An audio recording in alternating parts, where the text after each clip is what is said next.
Vamos entonces a hablar de estas dos últimas ofrendas que Dios instruye a Moisés para compartir con el pueblo de Israel en el Antiguo Testamento. El sacrificio por los pecados de error y el sacrificio por la culpa. Como ya dije, estas dos ofrendas no eran de olor grato, no eran relacionadas con la comunión o la relación, sino más bien cómo restablecer, cómo restaurar esa comunión. Dios no se agrada en el pecado, todo lo contrario, Dios aborrece la maldad. Entonces se presentan acá en el capítulo 4 las ofrendas por el pecado inadvertido, no voluntario o por ignorancia, y que apunta a la esencia de lo que es el pecado, es decir, nuestra naturaleza pecaminosa, lo que nosotros somos por esencia. Pecamos, no somos pecadores, no porque pecamos, en realidad pecamos porque somos pecadores, está en nuestra naturaleza. Ya el rey David así lo expresaba cuando él decía, en pecado me concibió mi madre, en el Salmo 51. No es que su mamá, ¿verdad?, cometió adulterio y por eso tuvo al rey David. No, no habla de eso. Habla de que él nace bajo una naturaleza pecaminosa. ¿Ya? Y la segunda ofrenda que es presentada en el capítulo 5 y parte del capítulo 6 es la ofrenda por la culpa y la transgresión, que incluso tiene que ver con las consecuencias de nuestros pecados más particulares, pecados específicos y los efectos que esto tiene, ¿no es cierto?, en nuestras vidas. Particularmente uno de los más devastadores, ya que incluso más allá del daño que podamos hacer a otras personas o incluso el daño que podemos, ¿no es cierto?, hacer a Dios, porque todo pecado primeramente es contra Dios, ¿ya? Contra ti solo he pecado, también dice el rey David en el Salmo 51, su famosa confesión, ¿no es cierto?, de arrepentimiento, ya después de haber pecado en adulterio, pecado en asesinato, cuando se arrepiente el rey David y escribe el Salmo 51, ya un salmo muy lindo para leer, habla acerca de esto, ya, pero todo pecado finalmente es contra Dios. Dice que el joven, ¿verdad?, arrepentido, ya el hijo pródigo que vuelve al padre le declara, ¿verdad?, contra ti solo he pecado y he hecho lo malo delante de tus ojos. Y es por eso que el primer daño es hacia Dios, pero también hay daño colateral hacia otros. Pero el daño probablemente más destructivo en la humanidad en cuanto al pecado, como consecuencia, es la culpa. Hoy en día el tema de la culpa es algo que hunde y destruye, ¿no es cierto?, desde el interior a muchas personas, a muchos individuos, que por la culpa buscan, ¿no es cierto?, satisfacer, ¿no es cierto?, su angustia en muchos vicios, en muchos problemas, ¿verdad? Y la culpa muchas veces les hunde en la depresión. Y es uno de los flagelos más terribles, ¿verdad?, hoy en día. Y Dios, interesante, ya miles de años en el pasado, ya proveyó justamente, ¿no es cierto?, cómo resolver estos problemas. Bueno, también estas ofrendas, interesantes, eran proporcionales a la responsabilidad que el individuo tenía ante Dios. Por ejemplo, en Levítico 4, ahí vamos a partir, versículo 3, habla del sacerdote. Dice, si el sacerdote ungido pecare según el pecado del pueblo, ofrecerá a Jehová por su pecado lo que habrá cometido, un becerro sin defecto para expiación, y traerá el becerro a la puerta del tabernáculo de reunión delante de Jehová y pondrá su mano sobre la cabeza del becerro y lo degollará delante de Jehová. Entonces había una provisión para el sacerdote que estaba en comunión, ¿verdad?, con el Señor y que de alguna manera era el puente entre el pueblo y Dios. También había provisión para cuando la congregación completa, todo el pueblo, pecaba. Miren lo que dice el versículo 15, del mismo capítulo 4.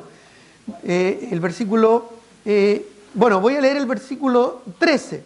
Dice, si toda la congregación de Israel hubiera errado y el hierro estuviera oculto a los ojos del pueblo y hubieran hecho algo contra alguno de los mandamientos de Jehová en cosas que no se han de hacer y fueren culpables, versículo 14, luego que llegue a ser conocido el pecado que cometieran, la congregación ofrecerá un becerro por expiación y lo traerá delante del tabernáculo de reunión y los ancianos Los representantes del pueblo de la congregación pondrán sus manos sobre la cabeza del becerro delante de Jehová y en presencia de Jehová degollarán aquel becerro. Pero también, cuando las autoridades del pueblo cometían algún pecado, también había provisión para ello. Mire lo que dice el versículo 22.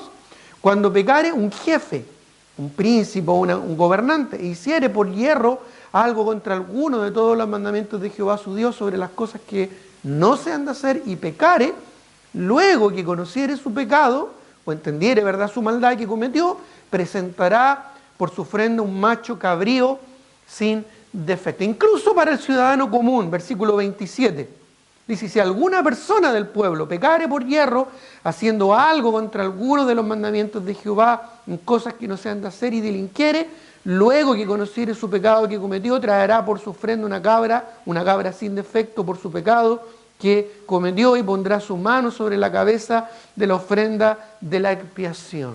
Entonces, esto nos muestra de que en mayor responsabilidad ante Dios, ¿no es cierto?, el compromiso es mayor, más responsables somos ante Él. Al que a mucho le ha sido dado, dijo el Señor Jesucristo, ¿cómo dice? Mucho se le pedirá, se le demandará. ¿Ya? Tenemos que comprender de que para Dios es muy importante el concepto de privilegio y responsabilidad. Mientras más se nos da, mientras más conocimiento tenemos, más responsables somos de ese conocimiento, y especial y particularmente en lo espiritual. Incluso la misma Biblia, ¿no es cierto?, advierte a las iglesias: no seáis muchos maestros dentro de vosotros, sabiendo que recibiréis mayor condenación. Porque cuando hay más enseñanza y más profundidad, y en eso, hermanos, hemos sido muy bendecidos.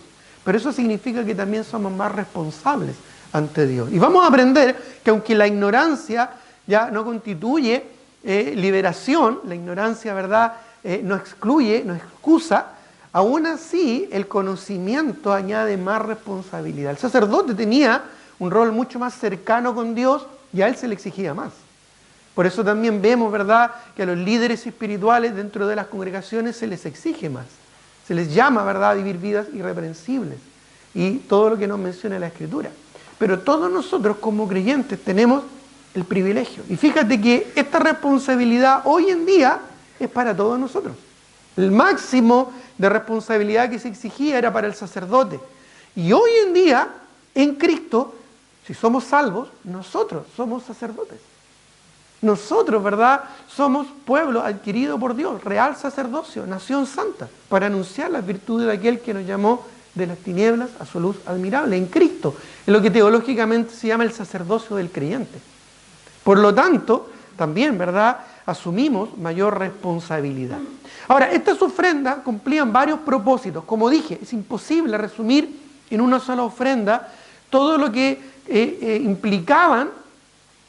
lo que implicó la ofrenda completa, perfecta de nuestro Señor Jesucristo. Por ejemplo, habían propósitos muy específicos, como un propósito de propiciación, era un sacrificio propiciatorio. Mire lo que dice el versículo 3, por ejemplo, del capítulo 4. Nuevamente dice: si el sacerdote ungido pecare, según el pecado del pueblo, ofrecerá a Jehová por su pecado que habrá cometido un becerro sin defecto, dice, para expiación. Y hay varios pasajes, porque va reiterando varios de estos conceptos. Versículo 35 ahora, busquémoslo. Dice: y le quitará toda su grosura, como fue quitada la grosura del sacrificio de paz, lo interior, ¿verdad?, que era dedicado al Señor, quemado sobre el altar, y el sacerdote la hará arder en el altar sobre la ofrenda encendida a Jehová, y le hará, dice el sacerdote, expiación por su pecado que habrá cometido, y que dice, y será perdonado. Esta ofrenda era para cubrir y perdonar, es decir, pasar por alto la ofensa por medio de un sacrificio expiatorio. Sacrificar un animal inocente, ¿no es cierto?, para cubrir, para satisfacer, ¿verdad?, la culpa del pecado. Y por lo mismo, también otro de los propósitos era un sacrificio vicario, es decir, representativo. Ya mire lo que dice el versículo 4 ahora de Levítico capítulo 4, versículo 4. Y traerá el becerro a la puerta del tabernáculo de reunión delante de Jehová, y pondrá su mano sobre la cabeza del becerro y lo degollará delante de Jehová. Esto ya lo explicamos un poquito en enseñanzas anteriores. De esta manera, al poner su mano, había una identificación con el individuo. Es decir, el individuo traspasaba su culpa, su pecado a este animal, pero el animal sin defecto, ¿verdad? Lo representaba en este sacrificio, entregándole, ¿verdad?, al individuo, ¿no es cierto?, su justicia. El injusto, que era el pecador, ¿no es cierto?, dejaba su injusticia sobre el animal, y el animal inocente, ¿verdad?, moría en el lugar en vez de, ¿verdad?, el pecador, tal como hizo Cristo, ¿verdad?, en su muerte sustituta por nosotros en la cruz. Entonces era una muerte sustitutiva, representativa, judicialmente intercesora, es decir, otra persona, en este caso un animal, tomaba el lugar que nosotros merecíamos. Y eso fue lo que hizo Cristo por nosotros, cargando sobre sí, dice la Escritura, el pecado de todos nosotros. Nosotros no somos justos, somos pecadores y merecemos ser condenados por nuestro pecado. Pero Cristo tomó nuestro lugar. Él se inmoló, se sacrificó a nuestro favor. Fue una muerte sustituta, una muerte vicaria. Luego, también esa muerte o ese sacrificio del animal en el Antiguo Testamento era un sacrificio reconciliador. Permitía restablecer la comunión del hombre con Dios. Mire lo que dice el versículo 6, por ejemplo, Levítico 4, 6. Y mojará el sacerdote su dedo en la sangre, porque debía ser, ¿no es cierto?, degollado este animal, y rociará de aquella sangre 7 veces delante de Jehová hacia el velo del santuario. ¿Te acuerdas que en el santuario habían 3 partes? Donde estaba el altar del holocausto, el patio, ¿no es cierto? Luego el lugar santo, donde estaba el altar de la incienso, donde también estaba la menora o la lámpara de 7 brazos, y la mesa de los panes de proposición, pero había un velo que separaba el lugar santo del lugar santísimo, donde estaba el arca de Jehová. Y estaba separado por una cortina, por un velo. Ahí estaba la presencia del Señor, allí en ese lugar santísimo. Entonces es allí donde primeramente el sacerdote debía, ¿no es cierto?, llevar esta sangre de este cordero perfecto, ¿no es cierto?, de este cordero propiciatorio y vicario, para reconciliar al hombre con Dios. Versículo 16 también, ya dice el versículo 16, y el sacerdote ungido meterá de la sangre del becerro en el tabernáculo de reunión, y mojará el sacerdote su dedo en la misma sangre, y rociará 7 veces delante de Jehová hacia el velo. 7 veces en la Biblia, el número 7 habla de la perfección, de algo completo, de algo perfecto. En 7 días Dios creó el universo, ¿verdad? Y por lo tanto el número 7 se establece como algo pleno. Aquí, ¿verdad?, se tipifica lo que Cristo hizo por nosotros en cuanto a restablecer nuestra comunión, reconciliándonos con Él. Permitía restituir la comunión y la comunicación con el Señor. Pero además cumplía un propósito purificador, porque el pecado ensucia nuestra alma. Miren lo que dice el versículo 7 de Levítico 4. Recuerda que va reiterando varias, en la misma ofrenda, pero para distintas responsabilidades. El sacerdote, el pueblo, el jefe, ¿verdad?, el ciudadano común. Entonces lo va reiterando. Ya solo estoy leyendo algunas porciones para entender el propósito de estos sacrificios. Versículo 7, por ejemplo, de Levítico 4, añade lo siguiente: y el sacerdote pondrá de esta sangre sobre los cuernos del altar del incienso aromático. Recuerda, el lugar santo, todavía no es el lugar santísimo. Ya vimos, ¿verdad?, que la sangre era derramada sobre el velo, donde estaba el lugar santísimo, pero también sobre el altar del incienso, que estaba en el lugar santo. Dice: el altar del incienso aromático que está en el tabernáculo de reunión delante de Jehová. Y será el resto de la sangre del becerro al pie del altar del holocausto, afuera, en el patio, que está a la puerta del tabernáculo de reunión. Esto es porque había, ¿no es cierto?, un propósito purificador, otorgaba limpieza y pureza ceremonial. Si en mi corazón hubiese yo mirado la iniquidad, dice el salmista, el Señor no me habría escuchado. El altar del incienso, ¿te acuerdas qué representaba? Lo vimos. representaba nuestras oraciones. El incienso es ese humo, ¿verdad?, que sube a la presencia del Señor. De la misma manera, el pecado estorba nuestra comunión con Dios. ¿Ya? El pecado, ¿verdad?, estorba nuestra relación con el Señor. Entonces este tenía el propósito de limpiarnos de esa maldad para que pudiéramos tener una correcta relación con Dios. Ya la Biblia dice que Dios abomina la oración de los impíos, ¿verdad? Y también la Biblia dice que aquel que tiene en poco la palabra de Jehová, su oración también es aborrecible.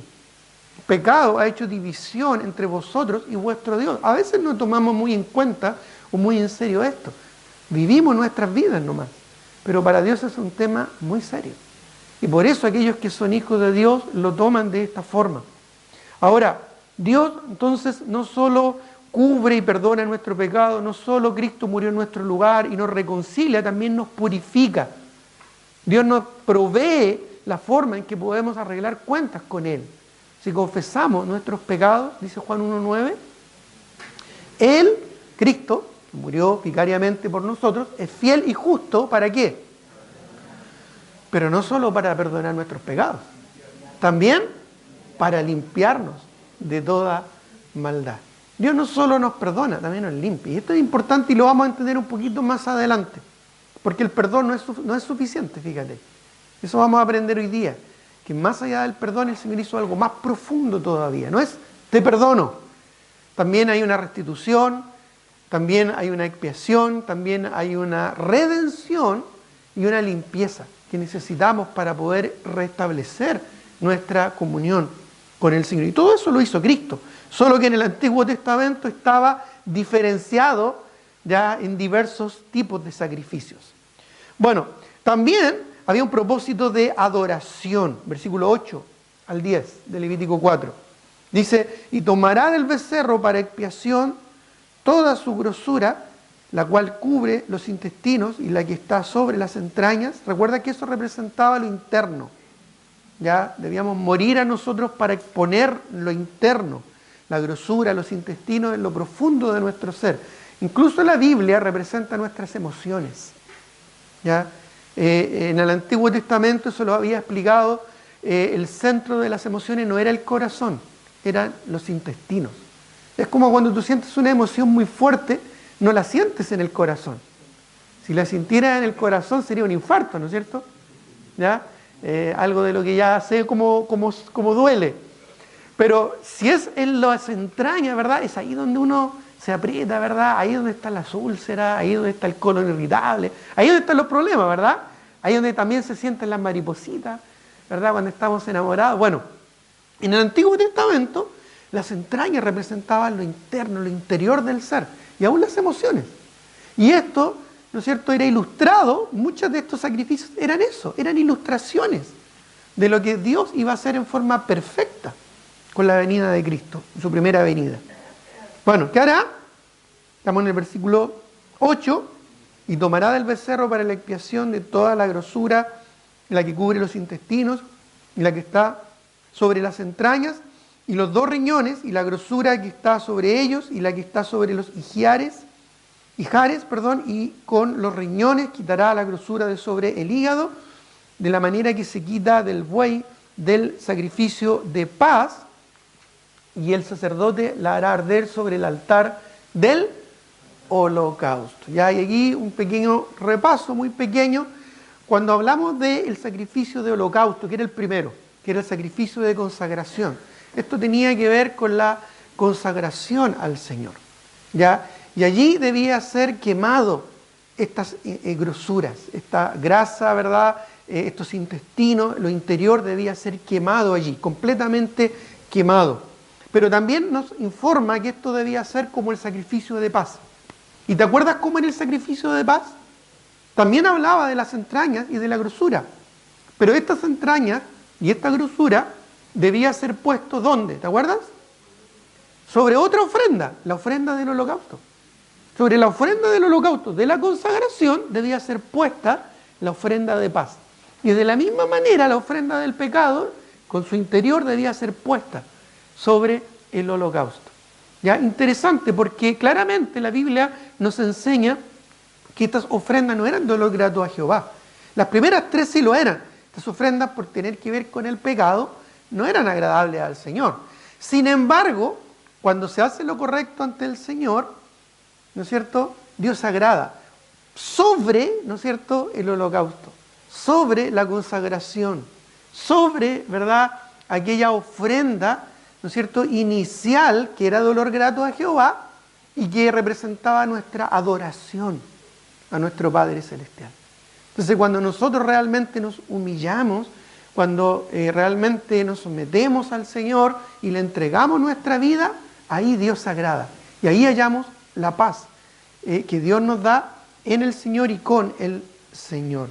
Era una ofrenda de adoración sobre el holocausto, como el sacrificio de paz, como el sacrificio inicial, ¿no es cierto?, del holocausto, ¿no es cierto?, donde se adoraba a Dios, donde se le entregaba a Dios. ¿Te acuerdas que el sacrificio del holocausto era completo y tenía que ser abierto, no cortado por sus partes, sino que expuesto en sus partes? ¿Se acuerdan o no?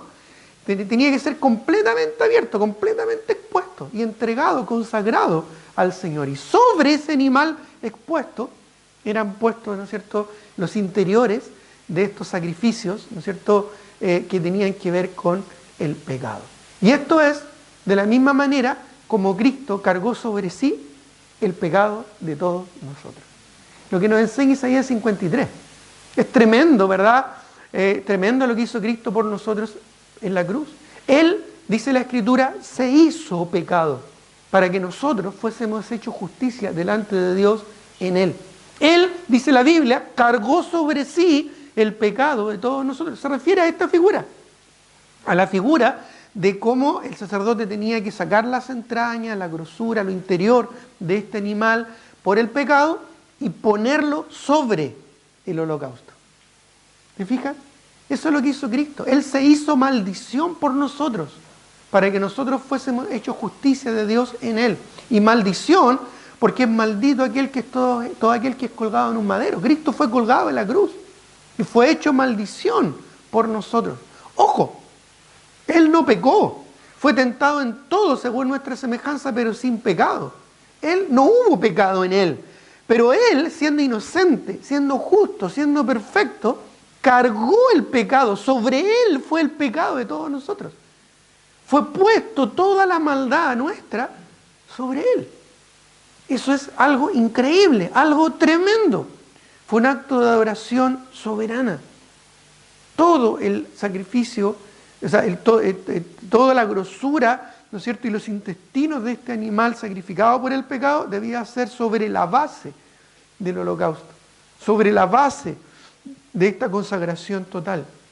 Y eso también llevaba a otro de los propósitos de este sacrificio, que era el de consagración y santificación. Algo bien interesante, mire lo que dice el versículo 11 y 12 de Levítico 4. Dice, yo sé que estamos avanzando y retrocediendo un poco la lectura, después tú puedes leer completo estos capítulos y vas a tener mucha más claridad de lo que vas a leer.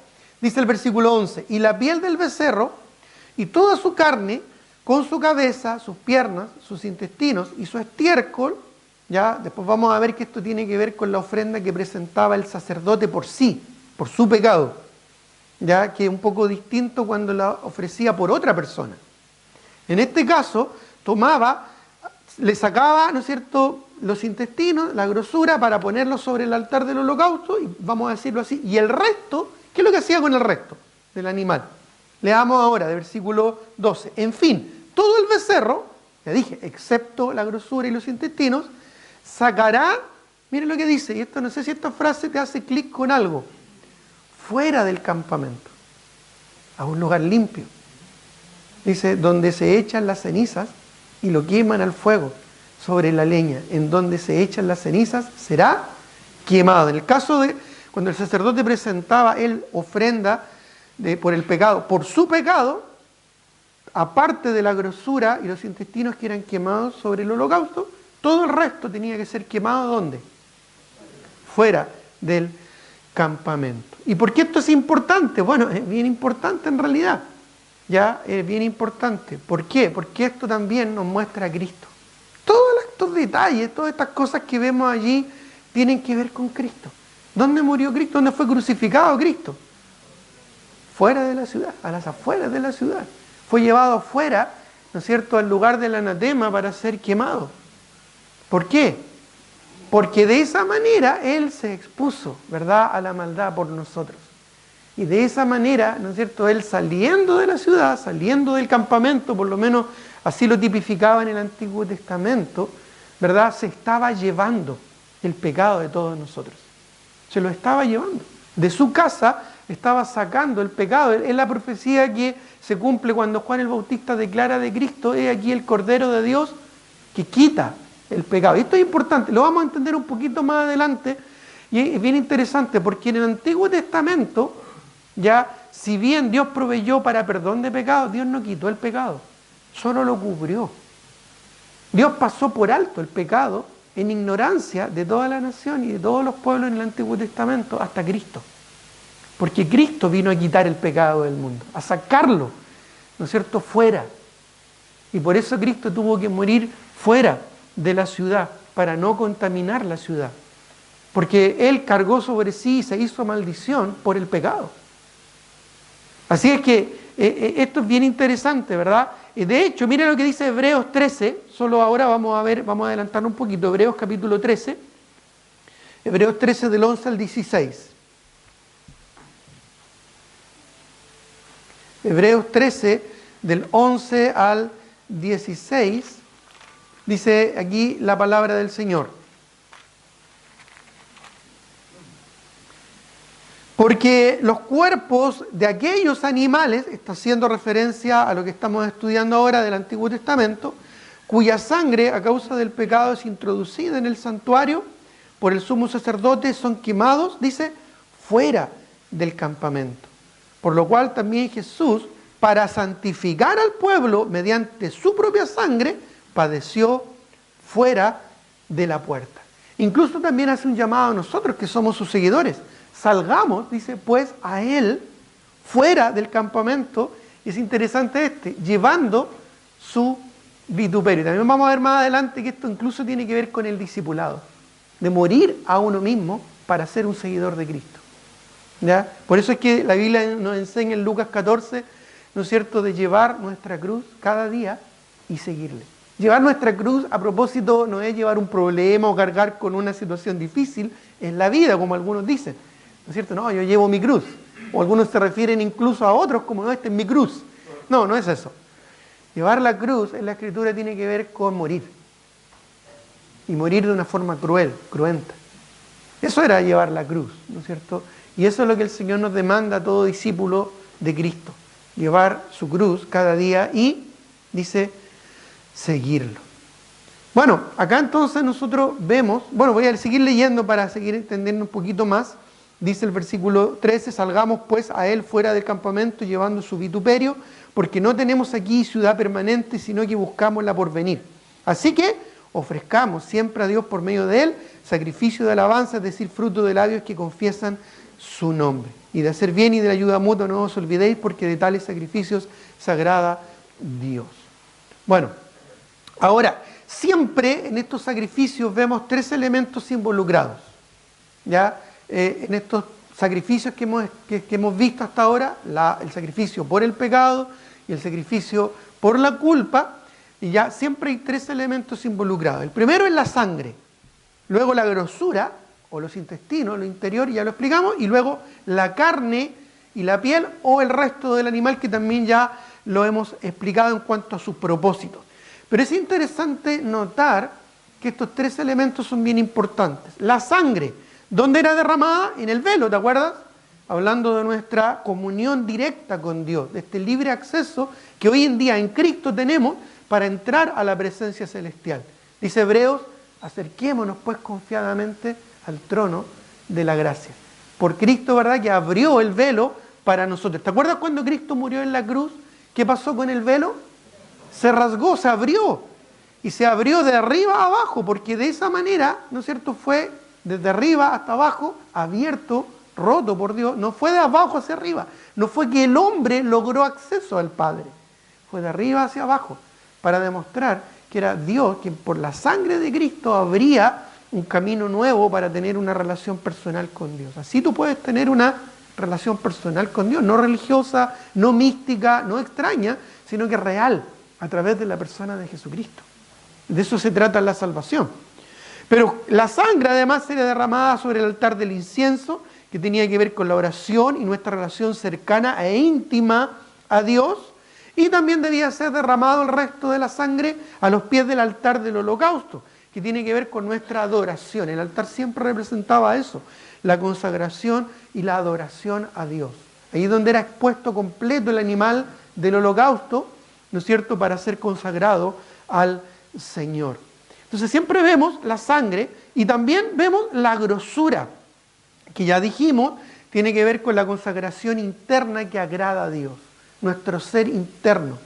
Ya a Dios le interesa realmente lo que somos, no lo que hacemos, sino lo que somos en nuestro ser. Y este es siempre un recordatorio, para la nación, de que Dios está interesado en lo interno, en lo que es la persona, no en lo de afuera.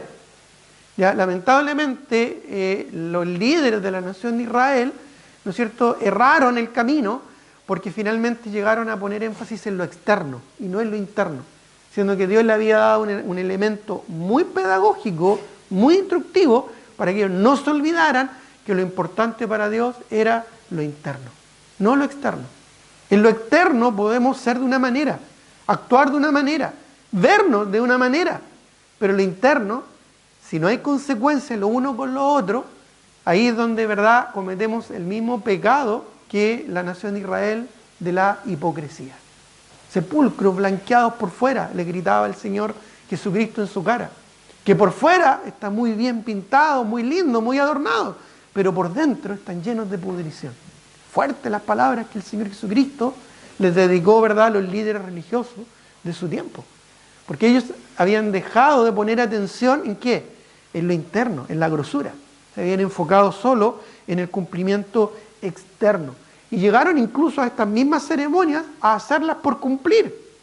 De la misma manera como muchos creyentes hoy en día que buscan a Dios o llegan, ¿no es cierto?, a la congregación o están regularmente viniendo o dan su diezmo y sus ofrendas, pero solo como un acto externo y no exponiéndose a una transformación interna. Nunca olvides, Dios no está tan interesado en lo que hacemos, sino en lo que somos y la transformación que Él quiere hacer en nuestro interior.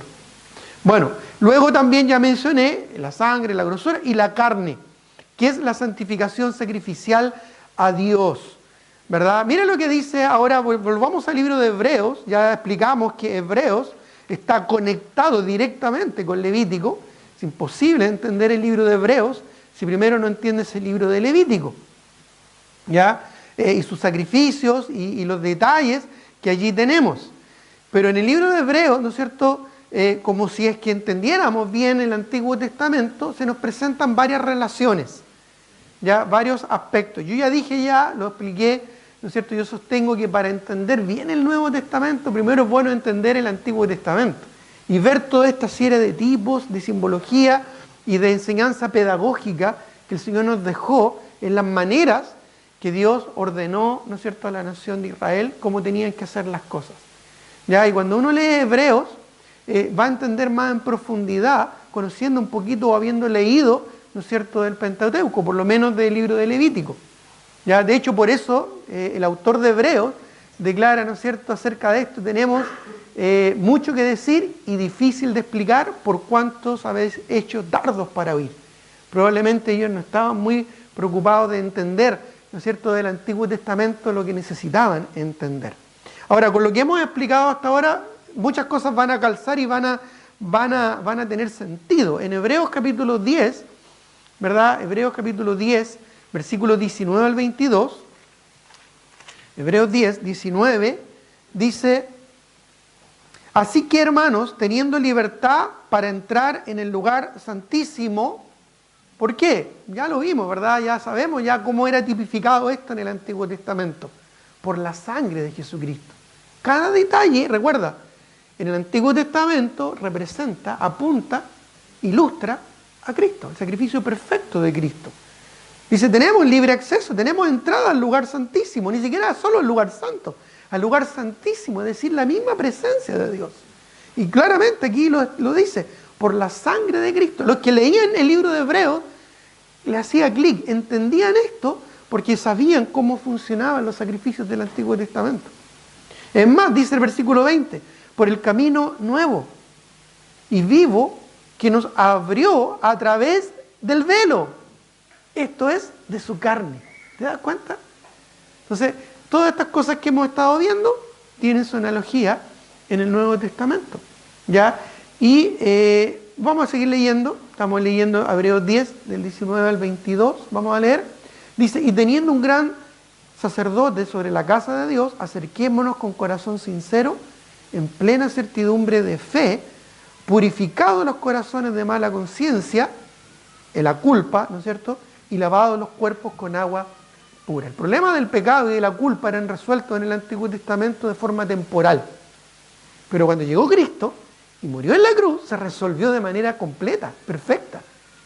Y a través de Él, y solo en Él, cuando nuestra vida descansa en Cristo, podemos tener comunión con Dios.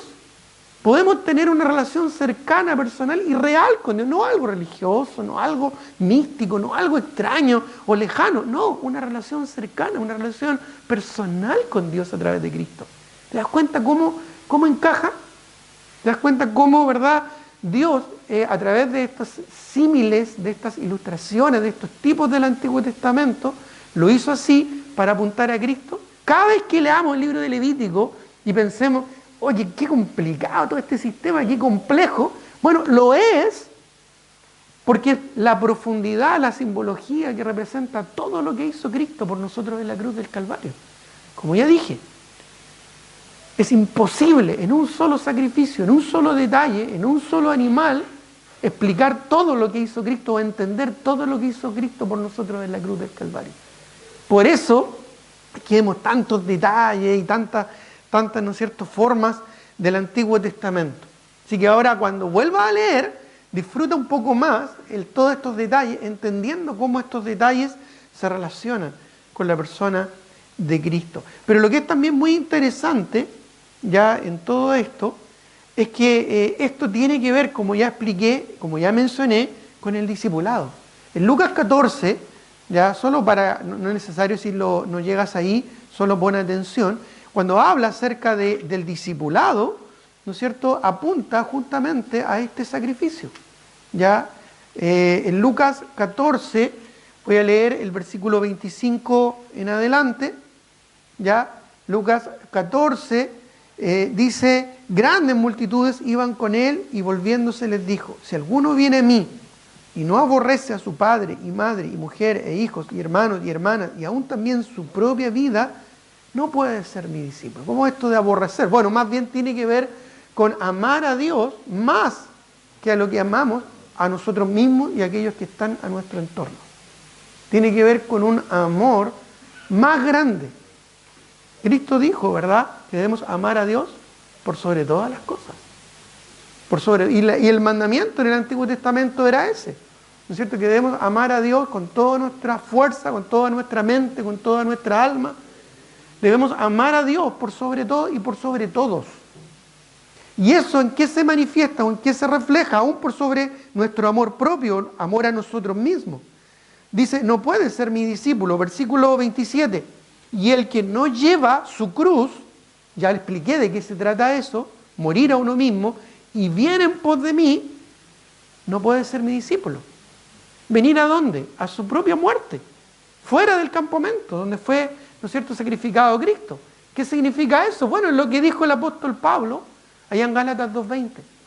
Con Cristo estoy juntamente crucificado. Y ya no vivo yo, mas Cristo vive en mí.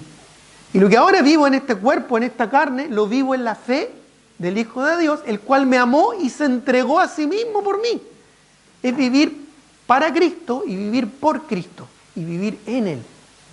Seguir a Él, ¿verdad?, fuera del campamento es morir a uno mismo. Esto es lo que tiene que ver con el discipulado. Incluso añade, si queremos ir todavía más profundo, allá en Lucas 14, versículo 33, cuando dice, así pues, cualquiera de vosotros que no renuncia a todo lo que posee, no puede ser mi discípulo. ¿Te acuerdas que cuando era una ofrenda hecha por el sacerdote, aparte de la grosura y los intestinos que eran quemados sobre el holocausto, en consagración, el resto, todo tenía que ser quemado. ¿Dónde? Fuera del campamento.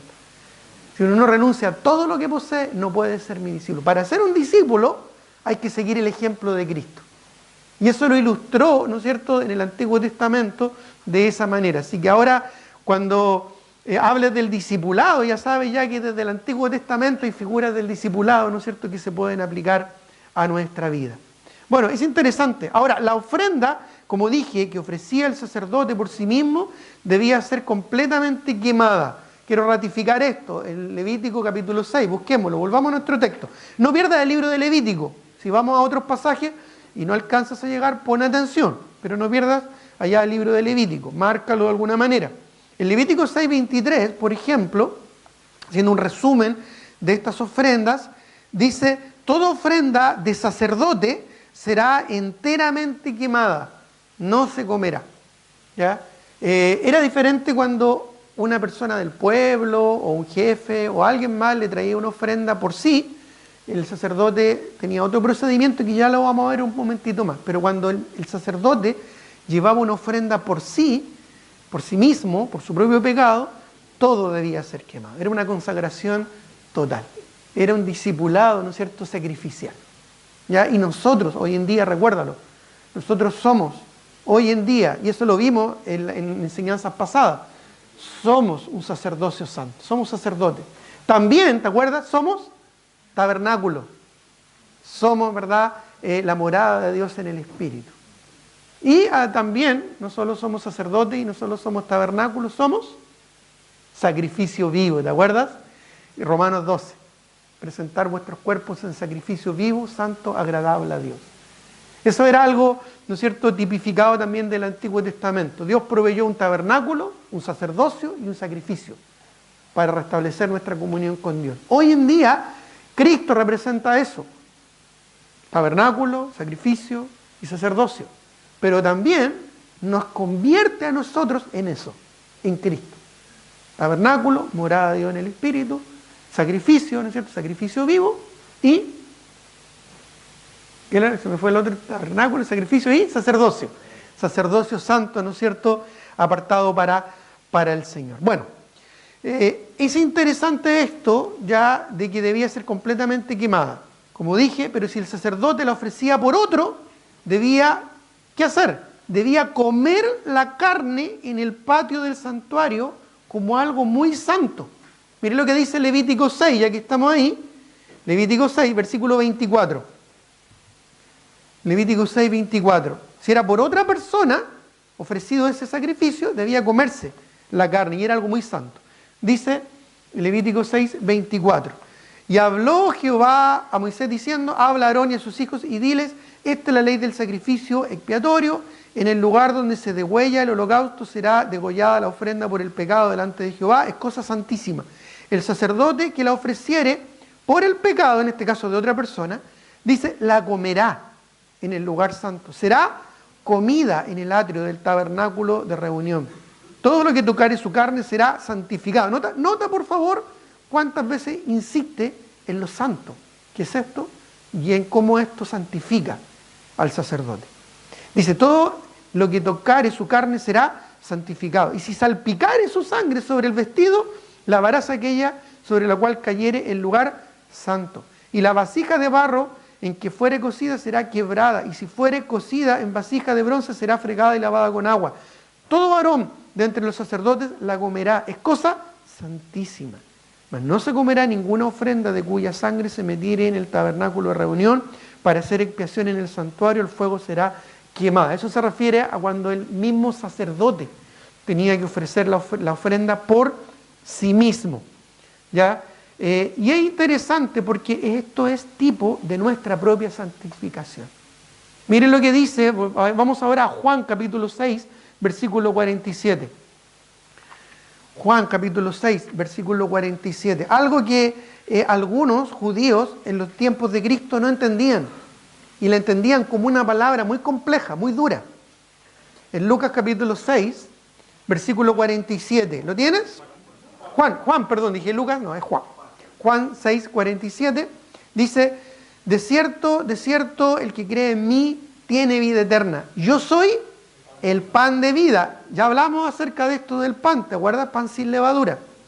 Ya cuando era la ofrenda de oblación por el grano. Bueno, versículo 48, yo soy el pan de vida, dice Cristo. Pero mira lo que añade. Vuestros padres comieron el maná en el desierto y murieron. Este es el pan que desciende del cielo para que el que de él come no muera. Y añade, yo soy el pan vivo que descendió del cielo. Si alguno comiere de este pan, vivirá para siempre. Y mira, añade algo más interesante aún. Y el pan que yo daré es mi carne, la cual yo daré por la vida del mundo. ¿Te suena algo parecido a esto que vimos el domingo pasado, cuando hablamos sobre la cena del Señor? Como el elemento del pan sin levadura que representa el cuerpo y la carne quebrantada de nuestro Señor Jesucristo. Se refiere a esto. Versículo 52. Entonces los judíos contendían entre sí diciendo, ¿cómo puede este darnos de comer su carne? No entendían. Porque no entendieron qué tipificaba el sacrificio del Antiguo Testamento sobre el pecado. Jesús le dijo, de cierto os digo, si no coméis la carne del Hijo del Hombre y bebéis su sangre, no tenéis vida en vosotros. El que come mi carne y bebe mi sangre tiene vida eterna, y yo le resucitaré en el día postrero.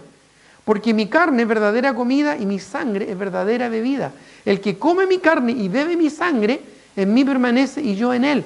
Como me envió el Padre viviente y yo vivo por el Padre, asimismo el que me come, él también vivirá por mí. Este es el pan que descendió del cielo. No como vuestros padres comieron del maná y murieron. El que come de este pan vivirá eternamente. Y lo interesante es que lo dijo en la sinagoga, enseñando en Capernaum. Pero muchos de sus discípulos dijeron, dura es esta palabra, ¿quién la puede oír? No la entendían. Ahora, a los primeros cristianos se les acusó de caníbales, ¿ya? Pero en realidad, porque su enseñanza tenía que ver con esto, pero es porque no entendían que esta enseñanza apuntaba no literalmente a comer la carne y la sangre del Señor, sino a asumir lo que esto significa e implica de manera espiritual en sus vidas. Y por eso el Señor dejó establecida la cena del Señor. Ahí estamos nosotros participando de su carne y de su sangre, de una manera simbólica y representativa de lo que es Cristo para nosotros. ¿Qué es Cristo para nosotros? Ese sacrificio por el pecado del Antiguo Testamento. Ese sacrificio de holocausto, ese sacrificio de oblación, ese sacrificio de paz, pero también ese sacrificio por nuestro pecado, por nuestra culpa. Ese sacrificio que debía ser comido para ser santificado. Cuando nosotros estamos en comunión con el Señor y andamos como Él anduvo, andamos en luz. Y si andamos en luz, la sangre de Jesucristo, su Hijo, nos limpia de todo pecado. Eso es lo que dice el apóstol Juan en 1 de Juan 1:7. Cuando nosotros permanecemos en Cristo y Él permanece en nosotros, damos fruto. Más fruto, mucho fruto. Y fruto que permanece. ¿Por qué? Porque permanecemos en Él, en su amor. Y algo también muy interesante, quizás un detalle, que solo mencionado a la pasada en Levítico, la piel del animal, después de comerse la carne, ¿qué pasaba con la piel? Era para el sacerdote. Eso está en Levítico 7:8, ¿ya? Que dice, y el sacerdote que ofreciere holocausto de alguno, la piel del holocausto que ofreciere será para él. Interesante digo porque así fue como la piel del sacrificio que cubrió la desnudez de Adán y de Eva. El parámetro que se estableció ahí desde el comienzo. Cómo cubría la vergüenza de la consecuencia, de la culpa. Se sentían culpables Adán y Eva. Y se vieron desnudos y se trataron de cubrir con hojas de higuera. Pero era el esfuerzo humano. ¿Te acuerdas que lo vegetal siempre representa el esfuerzo humano? Entonces Dios los cubrió. ¿Y con qué los cubrió? Con la piel de este becerro. ¿Ya? No dice la Escritura en Génesis si era un becerro, un cordero, un carnero, no dice. ¿Ya? Quizás podríamos sacar acá por asociación que quizás era un becerro, ya de la vacada, pero quizás podría haber sido porque era suficientemente grande la piel, ¿verdad?, para cubrir a Adán y para cubrir a Eva. Ya quizás un corderito no era suficiente, ¿ya? O quizás era un tapadito muy pequeño, no lo sé. ¿Ya? No quiero lucubrar más al respecto, pero sí se estableció un precedente ya en el Génesis. y que el Señor lo tomó en la ley de Moisés, pero que también hoy en día, ¿no es cierto?, significa cómo nosotros nos cubrimos con la sangre de Cristo y con su carne, con su vida. De modo que si alguno está en Cristo, nueva criatura es. Las cosas viejas pasaron y aquí todas son hechas nuevas. Dice, de modo que si alguno está en Cristo, en Él. Lo que dice Pablo, ¿verdad? Con Cristo estoy juntamente crucificado y no vivo yo, mas Cristo vive en mí. Bueno, qué importante es captar la profundidad de todo esto. Ahora, otro aspecto interesante, ya espero que nos alcance el tiempo para verlo, es que estas ofrendas ya eran por hierro o por error, no voluntarias, ya por ignorancia o inadvertencia. Ya, o sea, eran por ignorancia o por inadvertencia. ¿Por qué? Porque el pecado de rebeldía o soberbia, el pecado voluntario, voluntarioso, en el Antiguo Testamento no era perdonado. No era perdonado. El pecado voluntario en el Antiguo Testamento era castigado con la muerte. Miren lo que dice Números 15, 29 al 31. ¿Ya? Número complementa lo que estamos viendo en Levítico.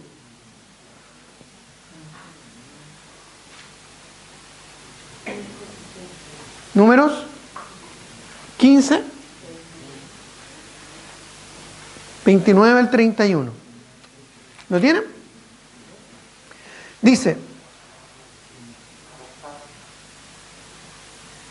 el nacido de entre los hijos de Israel, el hebreo, ¿no es cierto?, y el extranjero que habitare entre ellos, no había excusa, una misma ley tendréis para el que hiciere algo por hierro. ¿Ya? Lo que vimos en estas ofrendas por el pecado y por la culpa. Más la persona que hiciere algo con soberbia, es decir, sabiéndolo deliberadamente, así el natural como el extranjero, ultraja a Jehová. Esta persona será cortada de en medio de su pueblo, por cuanto tuvo en poco la palabra de Jehová y menospreció su mandamiento. Enteramente será cortada esa persona, su iniquidad caerá sobre ella. ¿Y qué significaba esto en lo concreto? Bueno, el Señor incluso aquí expuso un ejemplo. Mire lo que dice el versículo 32 como ejemplo de esto mismo. Estando los hijos de Israel en el desierto, hallaron un hombre que recogía leña. ¿Cuándo? Que Dios había dicho anteriormente que no se debía recoger leña en el día de reposo. Este hombre lo estaba haciendo deliberadamente, desafiando lo que Dios recién había establecido. Dice el versículo 34, y lo pusieron en la cárcel. Bueno, dice el versículo 33, perdón. Y los que le hallaron recogiendo leña, lo trajeron a Moisés y a Aarón y a toda la congregación y lo pusieron en la cárcel porque no estaba todavía declarado lo que se debía de hacer. Solamente había de ser cortado de su pueblo, dice los versículos anteriores. Y Jehová dijo a Moisés, irremisiblemente muera aquel hombre, apedréelo toda la congregación fuera del campamento. Entonces lo sacó la congregación, ¿dónde? Fuera del campamento. Y lo apedrearon y murió como Jehová mandó a Moisés. Y esto es bien interesante porque Dios pasó por alto el pecado de todos nosotros. De alguna manera consideró todos nuestros pecados por ignorancia, porque realmente no entendemos, no comprendemos el daño y el desastre que realmente es el pecado. No comprendemos en su profundidad todo lo que daña el pecado y sobre todo lo que ofende a Dios. Por eso Cristo en la cruz del Calvario dijo, Padre, perdónalos. No saben lo que hacen. Y esto no se lo dijo solo a los que estaban ahí, a los guardias romanos. También lo dijo a toda la humanidad. Nosotros no sabemos lo que hacemos cuando pecamos. Pensamos que estamos satisfaciendo nuestros deleites temporales, ¿verdad? Pensamos que estamos pasándolo bien y que pasamos inadvertidos, pero no. Todo pecado es infracción de la ley y es ofensa directa hacia Dios. Es algo que Dios aborrece. Es algo que Dios realmente aborrece. Por eso es que la muerte y el sacrificio de Cristo en la cruz del Calvario es tan importante. El resto de los pecados fue tomado por ignorancia, error o inadvertidamente. Mire lo que dice 2 de Corintios 5, 19. 2 de Corintios, capítulo 5, 19. Ya vamos a ir terminando, después vamos a continuar con estas mismas ofrendas, pero no quiero dejar esto en el aire para no dejarlo ahí con un nudo en la garganta, ¿verdad? 2 de Corintios 5, 19, porque yo sé que algunos ya están pensando, ¿verdad? Chuta, y todos los pecados que he cometido, sabiéndolo, estoy en problemas. Bueno, Dios hizo algo increíble, maravilloso, fuera de toda norma. 2 de Corintios 5, 19 dice que Dios estaba en Cristo reconciliando consigo al mundo, no tomándoles en cuenta a los hombres sus pecados. Y nos encargó a nosotros la palabra de la reconciliación. Hechos 17:30, busquémoslo por favor. Hechos 17:30. Hechos 17:30. Dice, pero Dios, habiendo pasado por alto los tiempos de esta ignorancia, ahora manda a todos los hombres en todo lugar que se arrepientan. Y también retrocedamos a Hechos capítulo 3, versículo 17. Hechos 3, 17, porque esto se lo dice, ¿verdad? Allá a los atenienses, a los griegos, ¿verdad? En Atenas, a gentiles. Pero en Hechos 3 le habla a los judíos. En Hechos capítulo 3, versículo 17, declara, mas ahora, hermanos, sé que por ignorancia lo habéis hecho, como también vuestros gobernantes, ellos mismos que rechazaron a Cristo y que blasfemaron incluso contra el Espíritu Santo, por ignorancia. Por eso, ¿verdad? Es que Dios tomó como pecado de ignorancia toda maldad, toda maldad. Y es por eso que el Señor ofrece un perdón tan amplio. Miren lo que dice, por favor, Isaías 55, 7. Isaías capítulo 55, versículo 7. Próximo domingo vamos a profundizar un poquito más en este aspecto y entenderlo un poquito más, quizás un poco profundo o alto para nosotros, pero sí debemos entender algo, poner una base sobre esto. Y en Isaías 55, 7, un tremendo pasaje, mire lo que dice: deje el impío su camino. Bueno, dice el versículo 6, buscad a Jehová mientras puede ser hallado. Llamadle, ¿cuándo? Ahora, entre tanto está cercano.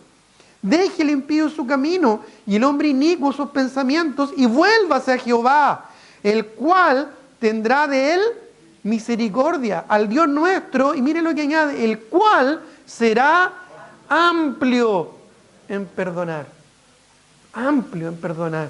Y ya no lo busquen en Lucas 23:34. Lucas 23:34 es cuando el Señor Jesucristo, desde colgando ahí en la cruz, ¿no es cierto?, mira no solo a los romanos y a sus discípulos, sino mira, ¿verdad?, también a nosotros diciendo: Padre, perdónalo, porque no saben lo que hacen. No saben lo que hacen. Y luego mire lo que dice Juan, eso sí busquémoslo, Juan 1:29. Juan, el Evangelio de Juan, capítulo 1, versículo 29. Esto es cuando llega Cristo y comienza su ministerio terrenal. Y cuando le ve Juan el Bautista, el último profeta del Antiguo Testamento, y miren lo que él declara de Cristo, el último representante de este sistema que estamos viendo en el Antiguo Testamento de ofrendas por el pecado y por la culpa. Y él, ese profeta ungido de Jehová, declara en Juan, capítulo 1, versículo 29. ¿Lo tiene ahí? Dice: el siguiente día vio Juan a Jesús que venía a él y dijo: he aquí el Cordero de Dios que quita el pecado del mundo. Esa sola palabra, hermano, hace un cambio definitivo en la historia humana. Porque Cristo no continuó con el sistema del Antiguo Testamento de sacrificios que vez tras vez tenían que ser hechos, ¿verdad?, para perdón de nuestros pecados. Él vino a quitar el pecado, a solucionar de manera definitiva el problema del pecado. Eso es tremendo, hermano. Eso es la gracia de Dios. Dios pasó por alto todos nuestros pecados pasados, presentes y futuros. Nuevas son cada mañana sus misericordias, porque si no, como dice el libro de Eclesiastés, hace tiempo ya habríamos sido consumidos. No tendríamos el derecho de seguir existiendo un día más por nuestras maldades y por nuestros pecados y por nuestras transgresiones. Como dice Efesios 2, estábamos muertos en nuestros delitos y pecados. Pero Cristo, con el gran amor que nos amó, cargó sobre sí el pecado de todos nosotros, para que nosotros, que éramos los injustos, fuésemos hechos justicia de Dios en Él por el sacrificio de Cristo en la cruz del Calvario. Él vino a resolver el problema. Él no vino a expiar y a propiciar el pecado, Él vino a redimirnos del pecado, a quitar el pecado de en medio. Y eso es lo que hace Cristo. Y en Él se cumple todos estos detalles, todos estos aspectos que hasta aquí hemos estado viendo de estas ofrendas del pecado y de la culpa, se cumplen en la persona de Cristo. Por eso, para el cristiano, Cristo es todo. Si te cuesta entender por qué los cristianos amamos tanto a Cristo y seguimos a Cristo y nos dedicamos y nos consagramos a Él, es por esto. Porque el perdón del Señor es tremendo. Porque de tantas cosas que nos perdonó el Señor, todo lo que enseña el libro de Levítico tiene que ver con eso, apunta a Cristo.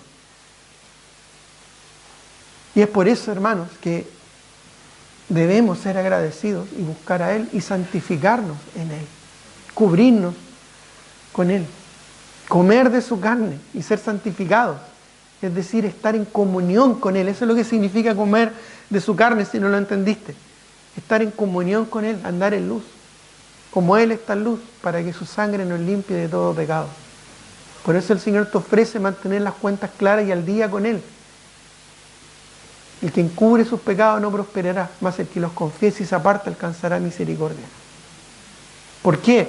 Porque Él dice, confesaos vuestros pecados, y Él es fiel y justo para perdonar vuestros pecados y limpiarnos de toda maldad. Y no tenemos que ir a un sacerdote o algo, no, podemos ir directamente a Dios a través de Cristo.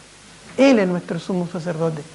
Y Él abrió el velo para que tú y yo podamos tener libre acceso a la presencia del Señor. ¿No es maravilloso? ¿No es una gracia infinita?